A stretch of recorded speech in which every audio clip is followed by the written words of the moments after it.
Fatou vient de fêter ses 15 mois. Mais pour Fatou, chaque jour est une fête. Enfant désirée et attendue, elle est aimée et choyée. Son quotidien est fait de gros câlins, de grandes découvertes et de petits bobos. Elle joue, rit et pleure sous l'œil attentif de parents attentionnés. Et bientôt, elle ira à l'école. Malheureusement, ce n'est pas le cas de tous nos enfants. Des enfants naissent et vivent encore avec le virus du sida au Sénégal. La prise en charge des enfants vivant avec le sida demeure un défi majeur. Au Sénégal, plus de 7 enfants sur 10 porteurs du sida ne sont pas encore dépistés. Plus on tarde à les retrouver et à les mettre sous traitement antirétroviral, plus le risque de les perdre augmente. Eux aussi auraient besoin d'être choyés et d'être protégés. Ensemble, nous pouvons leur donner les moyens de grandir sereinement et la possibilité de réussir leur vie. En tant que femme vivant avec le VIH, en tant que mère de famille, notre besoin, notre première priorité, c'est aujourd'hui vraiment de mobiliser des ressources, d'aider le CNLS à mobiliser des ressources pour vraiment prendre en charge tous ces enfants qui sont infectés par le VIH et qui sont dans le besoin. Ces enfants particulièrement vulnérables n'ont-ils pas aussi le droit à notre protection ? N'ont-ils pas le droit, alors que le traitement existe, d'y accéder et de se projeter dans l'avenir et de grandir comme les autres ? N'ont-ils pas le droit à une vie comme celle des autres, d'aller à l'école, de se faire des copains, tout simplement au bonheur de vivre dans la sérénité ? Nous pensons que oui. Nous pensons même que c'est une priorité, une urgence, une cause nationale. Ces enfants doivent grandir, s'épanouir, aller à l'école comme tous les enfants. Pour réussir à identifier et à traiter ces enfants, les moyens médicaux existent. Les structures d'accueil sont disponibles, opérationnelles et déployées sur l'ensemble du territoire national. Malheureusement, souvent trop isolés, trop fragiles et insuffisamment soutenus, ces enfants sont aspirés par la spirale de la pauvreté, qui peut les entraîner, en quelques semaines seulement, vers la dégradation de leur état de santé, et pire encore.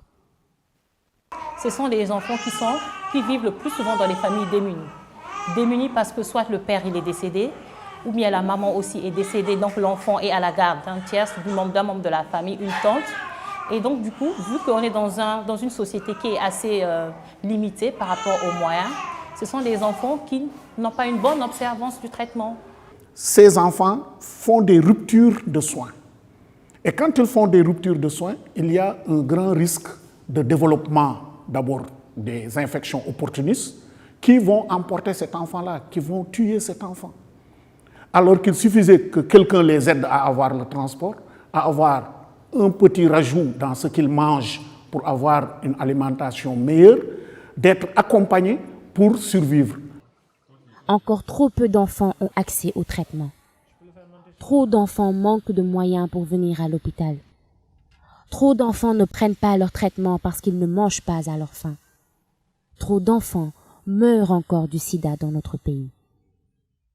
Et vraiment, nous pouvons y arriver. Il n'y a pas beaucoup d'enfants vivant avec le VIH au Sénégal. Ils sont autour de 5000 enfants. Nous voulons, dans un élan de solidarité, que chacun puisse faire un peu pour qu'ensemble, nous faisions face à ce que nous considérons comme une injustice. L'UNICEF s'engage aux côtés du Conseil national de lutte contre le sida pour prendre un enfant par la main. À tous, je vous demande de prendre un enfant par la main car nous en avons besoin. Très peu d'argent qui peut déjà apporter un plus pour sauver des vies. Si chacun de nous dit que je prends au moins un enfant, dis-toi que vous êtes en train de sauver une personne qui va devenir un adulte.